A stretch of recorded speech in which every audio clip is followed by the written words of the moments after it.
Welcome, whoever you are, whenever you are joining us, wherever you're at, you are welcome. We are the Baja 4. We bring together 4 Unitarian Universalist congregations here in southeastern Arizona. Borderlands UU in Amado, Sky Island UU Church in Sierra Vista, Mountain Vista UU on the northwest side, and the UU Church of Tucson in Midtown. And we've discovered a growing interdependence, finding that together we are more than the sum of our parts. We acknowledge that the Sonoran Desert is the ancestral home of the Chiricahua Apache, the Pasquayaqui, the Otham, and Opata peoples. And despite displacement, colonialism, racism, these indigenous peoples have remained stewards of the land for generations.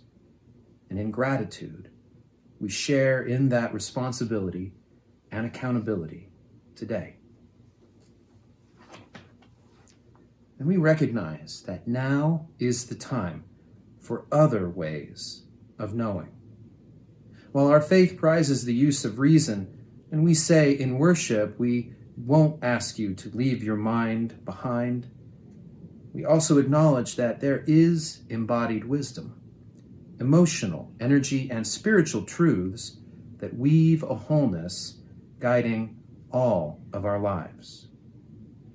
Now, in a year like no other, that has all too often defied reason, our wisdom, energies, and truths, they call out to us. And now, in the midst of winter holy days, calling forth miracles in the presence of strife and struggle, we are affirmed in trusting these other ways of knowing. Our worship today invites you to these other ways of knowing by being a bit different itself.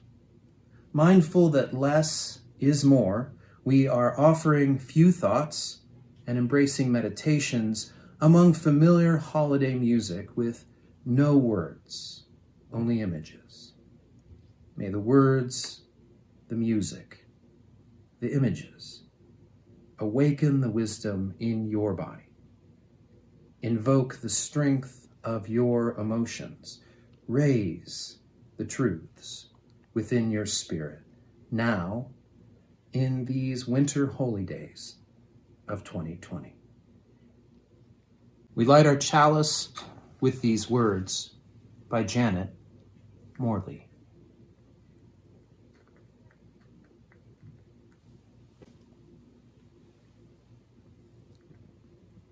And you held me, and there were no words, and there was no time, and you held me. And there was only wanting and being held, and being filled with wanting.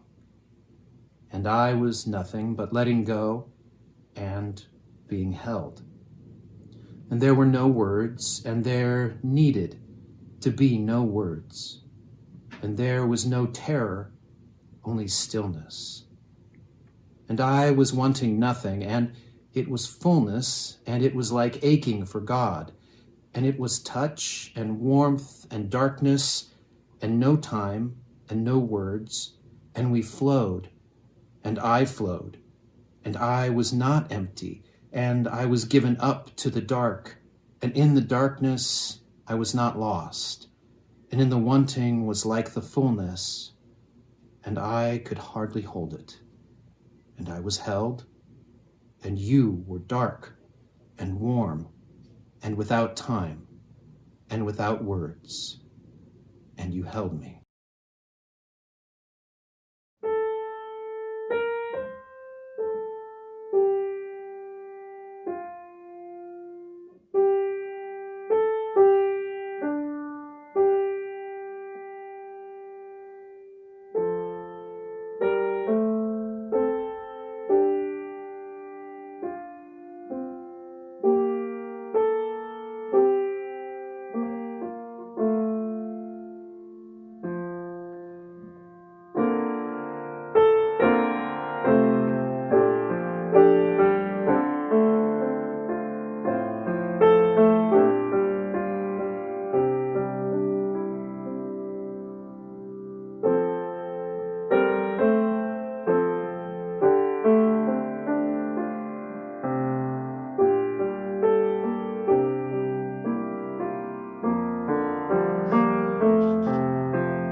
In the bleak midwinter, frosty wind made moan. Earth stood hard as iron, water like a stone. Snow had fallen, snow on snow, snow on snow, in the bleak midwinter long ago. This is the season when the dark is growing strong, reaching its peak at the winter solstice on December 21st. On December 22nd, the Earth begins tilting the northern hemisphere gradually back towards our sun. The light begins to grow stronger, and every creature in the northern hemisphere celebrates the rebirth of light. Hindus have Diwali, the Jewish people have Hanukkah, pagans have Yule, and Christians have Christmas. For some of us, the light is a symbol that can represent the light of reason, by which we find our way in life. We honor reason in our tradition and rebel against any faith system that demands we put aside our need for things to make sense. For others, the light can represent the light of the Spirit that ebbs and flows inside us as we feel sometimes drained and dusty, and other times energetic, enthusiastic, and supple. Some times in our lives are spirited times, and others are dispirited.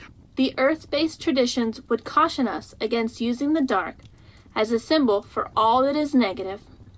If we use darkness to speak about ignorance, depression, and evil, we speak as though it would be best to have no darkness at all, to have light all the time. That would be awful. There is a season for dark and a season for light. Is it possible then that there's a time to feel energetic and a time to feel drained in the rhythm of life? A time to let life and energy flow outward from you and a time for it to flow inward? Maybe the ebb and flow of spirit is a rhythm that is good to feel. Maybe in our growing into wholeness, there's a time to feel dusty and dry, hard as iron, like the winter ground, and stony as winter water.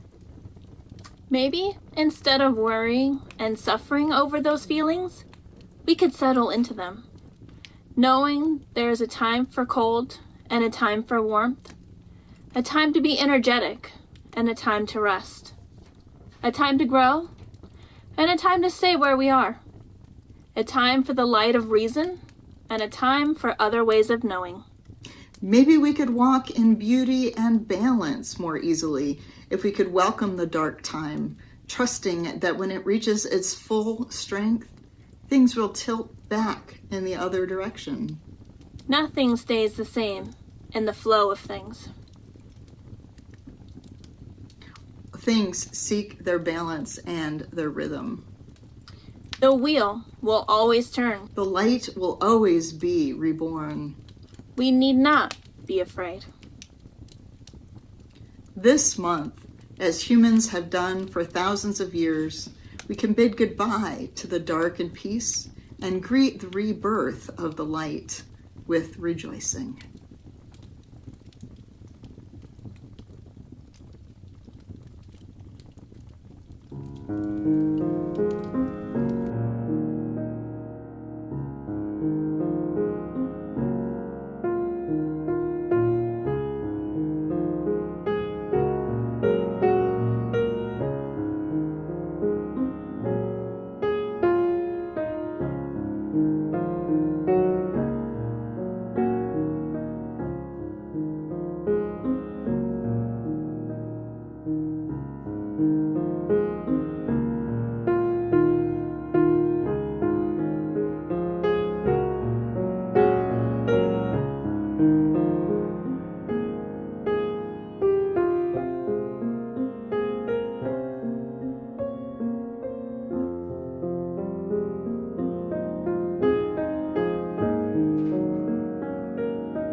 Do you know about the song, "O Holy Night"? The lyrics, as we know them, were translated by Reverend John Sullivan Dwight, who was a Unitarian minister, served in the mid to late 19th century. And he started out as a minister in the parish, but he got a pretty bad panic attack every time he preached. So he decided that parish ministry wasn't for him, and he started what we would nowadays call a community ministry. He started editing Dwight's Journal of Music. And as part of this ministry, he stumbled upon this French hymn.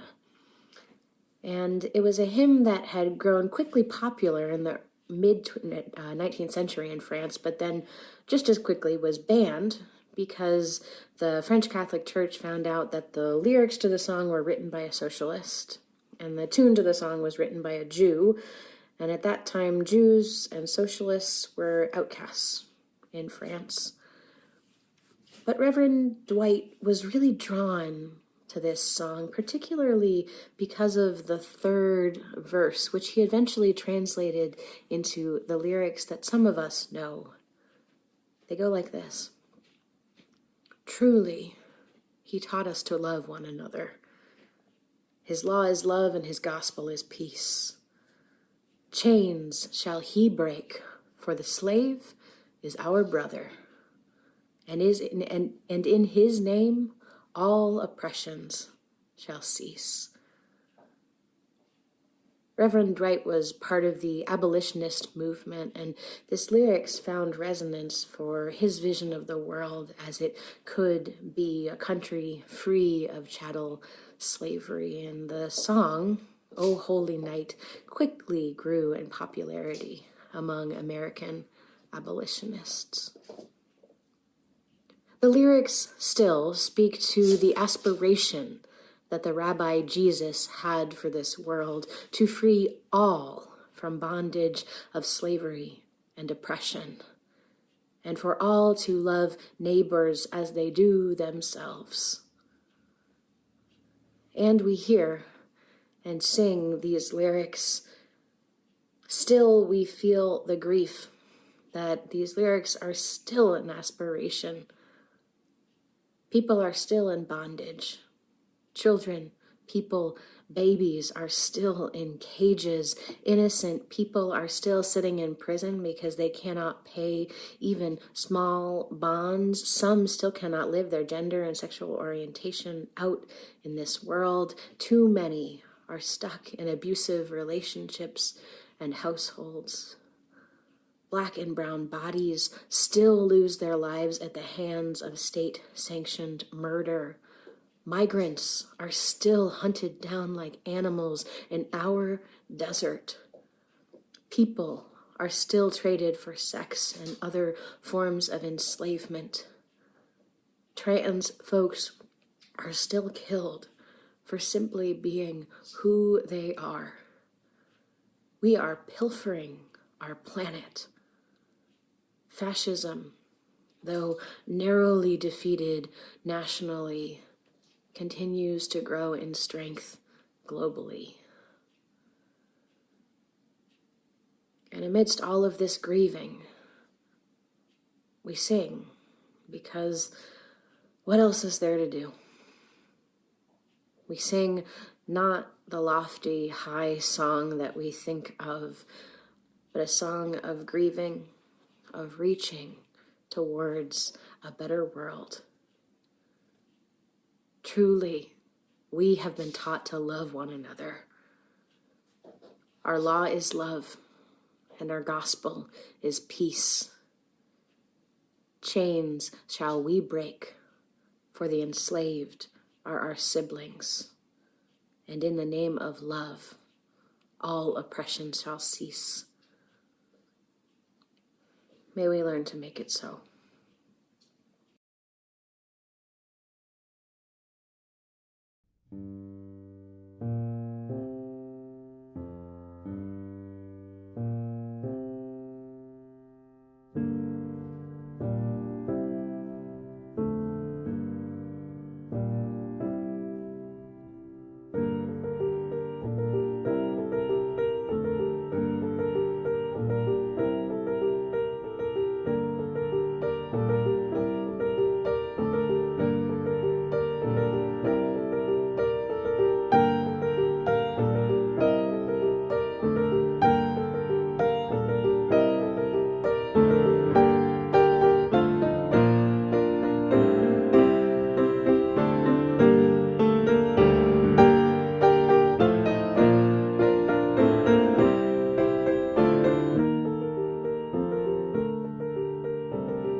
Every year, I have to reinvent Christmas. I want something sacred, something holy, to be alive here in our midst. I want love to be made tangible. It has to be authentic. It has to be real. It has to go deep. And so the worn trappings of the holiday season stifle me. It bothers me when Christmas decorations go up before Thanksgiving and malls pipe in carols long before that. Where is a fresh encounter with wonder made possible by all that? The thing that kickstarts the delight and wonder for me each year is encountering the family and friends I don't often get to see. That warm love brings a depth of feeling quickly to the holiday season. But this year, we may not have that injection of wonder. We may not see the people we would like to. And yet, for many of us, hasn't that been true for years? We cannot see the family and friends who are gone or who live far away. Each year, I'm blindsided by that particular loss. I don't realize how important those people are for these times until these times arrive. But this year, I have been experiencing and practicing that loss for a long time now. We have not been able to see the people we love. We understand how that feels. And so this year, when my neighbors strung up multiple of over-the-top lights right after Halloween, many more than usual in my neighborhood, and my husband started playing Christmas music long before Thanksgiving, it felt right. It felt like a wellspring of people were actively, creatively seeking delight and hope in perhaps some of the right places. I want you to feel contentment, but I wish you more. I don't want to drown my pain in eggnog or numb it with Christmas cookies. I want for myself and for you something more real, more lasting, more nourishing, something that acknowledges your pain and that there's still so much to do in this world, and yet still brings you wonder.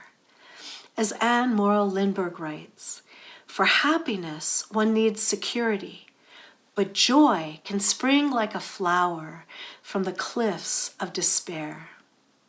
I wish you joy. And if you feel guilty about taking delight in this troubled year, remember, it can be an act of defiance that renews you to return to bigger, important struggles. Sikh activist lawyer Valerie Kaur writes, in the face of horrors visited upon our world daily, in the struggle to protect our loved ones, choosing to let in joy is a revolutionary act. Joy returns us to everything good and beautiful and worth fighting for. It gives us energy for the long labor. I know that you are sad. We have lost so many this year. So many have lost their lives, their work, their homes, their loved ones. The deep rifts in our society have opened up. They've always been there, but they're more apparent. Won't you take a moment to nourish joy with me so that we can face all those things, renewed, deeper, stronger? Take a breath. Close your eyes. What do you hear around you now?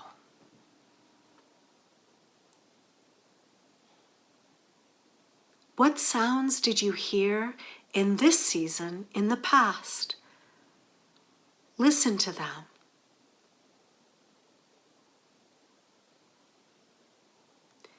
Did they and do they still bring delight? What would you like to hear this year and in the future? Take a moment to listen.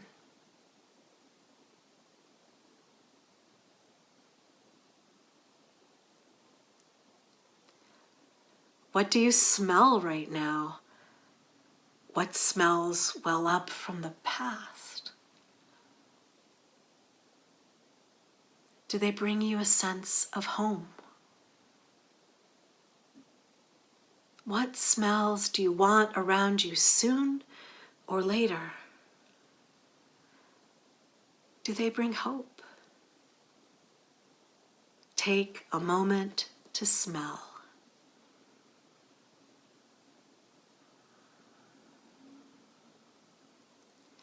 What do you feel in your heart right now?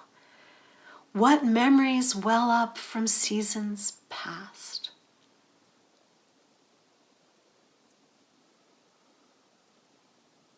What traditions with family? What funny events? What laughs? What faces appear? Take a moment to remember.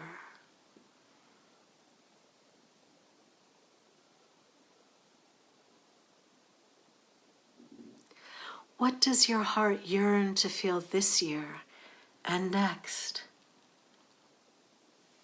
Take a moment to feel.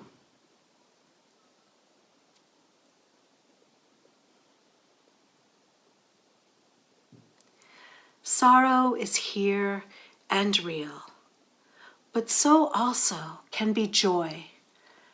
You cannot force it, so savor it. Whenever it appears, envelop yourself in it and be nourished by this something real.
I miss my grandmother more than ever. When we were little, my sister and I, with my family, would drive to her home, and it felt like a long drive, but it probably wasn't. And she always knew, without a cell phone, when you arrived. And she'd walk through her doorway and end up on the driveway, and she'd open her arms big and wide, and my sister and I would bound out of the car and go running into her open arms. My grandmother always wore the same gown every time for Christmas. It was a flowy, luxurious polyester silk combination gown, gaudy and over the top, that was covered in bright pink and red and gold poinsettias. My family called it the poinsettia gown, and we begged her to wear it every single Christmas. And she did, my entire life. At Christmas, my grandmother was the one who would bring the family together. She would set a big and wide table covered in red and gold, and she'd gather all of us, as many of us as she could muster, no matter the legitimate tensions or conflicts, to make sure we all ate together her chocolate cheesecake. Now really, it didn't matter. Ugly divorces, my own family's encounters with challenging incarcerations. My grandmother would set the table, and she'd get us together in her best effort for us to care for one another, to a fault. Now, I think my grandmother was a little forgiving and generous to a fault, but now the fault part doesn't seem to bother me. All I can seem to remember this holiday especially is those wide open arms, that gown, and chocolate cheesecake. When she died a couple years ago on New Year's Eve, the care facility offered my mom, my sister, and I a chance to transform a piece of my grandmother's clothing into some kind of snuggly bear that we could reach for whenever we missed her. You can probably guess which one we chose.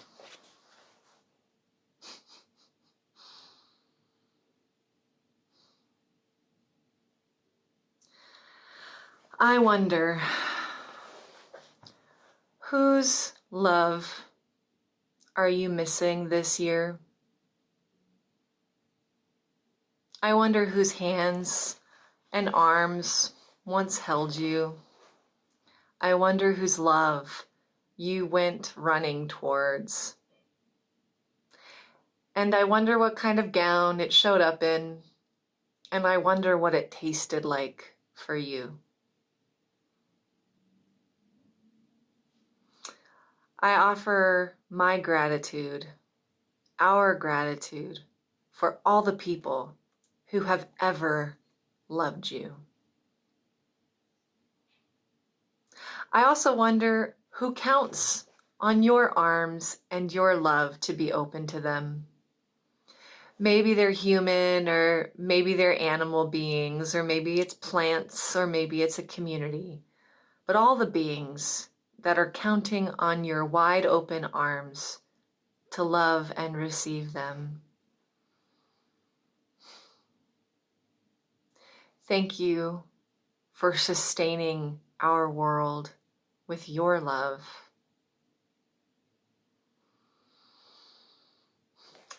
This year, with all the complicated feelings of this season, all the love and all the loss and the grief and the joy, may you gather all of who you are around your own table, and may you dust off your gown, the one with the bright pink and red poinsettias, and may you set your table with your red and gold, and may you feed each complicated part of yourself chocolate cheesecake, and may you love all of who you are. May you love all the beings that you love, and may you love yourself and them to a fault.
For myself, one of the most constant struggles throughout these difficult times has been with the pain of loneliness. And I want to begin with a reading from Henry Nguyen.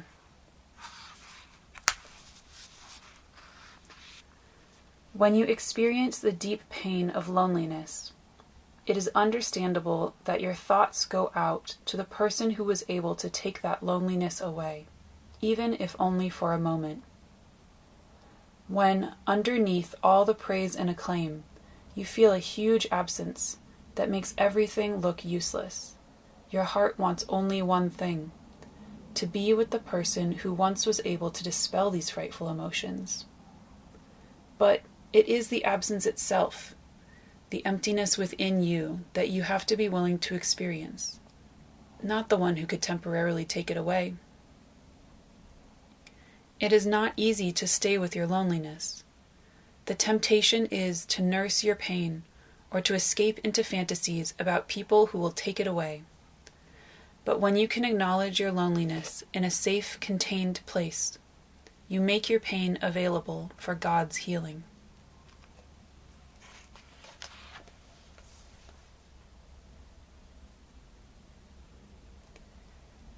There are many ways to feel lonely right now. So many of us are not able to access friends and family and loved ones, and it's really hard to be separate. For so many other people, there is not enough space to be alone with ourselves. We lose track of ourselves in the mix of family and children who are always home. If you're experiencing any of these types of loneliness, I invite you for just a moment to notice that.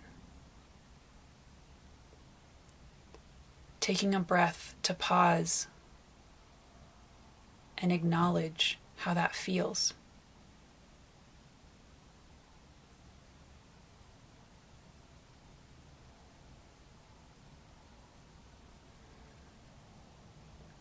While there is no solution in this moment, and so many of our difficulties, the main response we have is to wait and to see what happens and to let things unfold.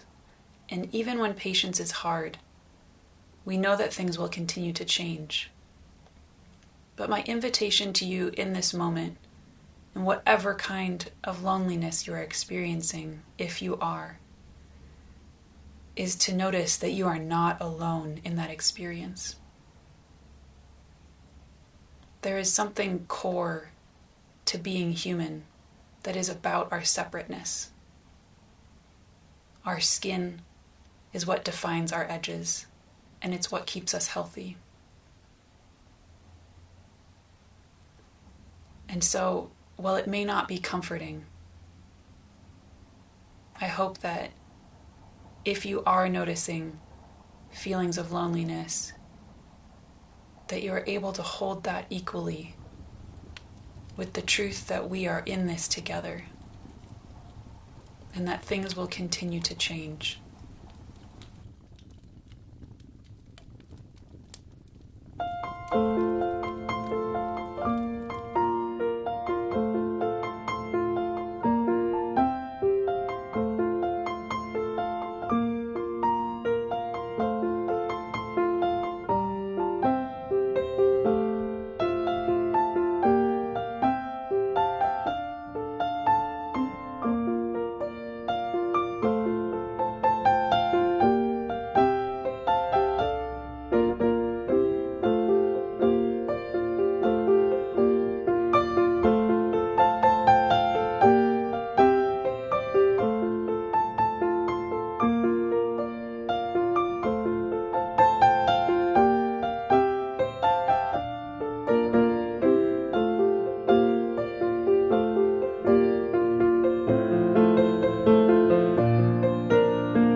we extinguish our chalice with these words from the Reverend Om Prakesh, when snow falls gently, reminding me of you.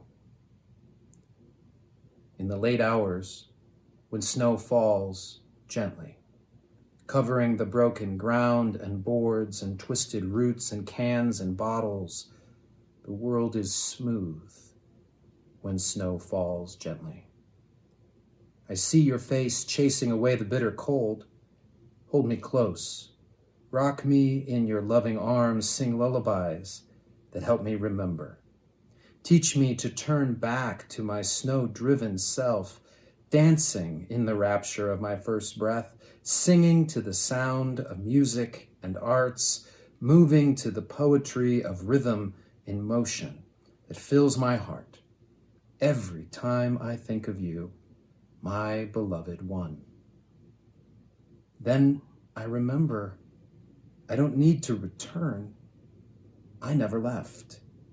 You and I are one, dancing in the silky smoothness, beating back the cold with the rhythm of our dance steps, filling the world with our laughter as the cold winds blow and our hearts, like burning embers, welcome the warmth of the sun, carried on the winds.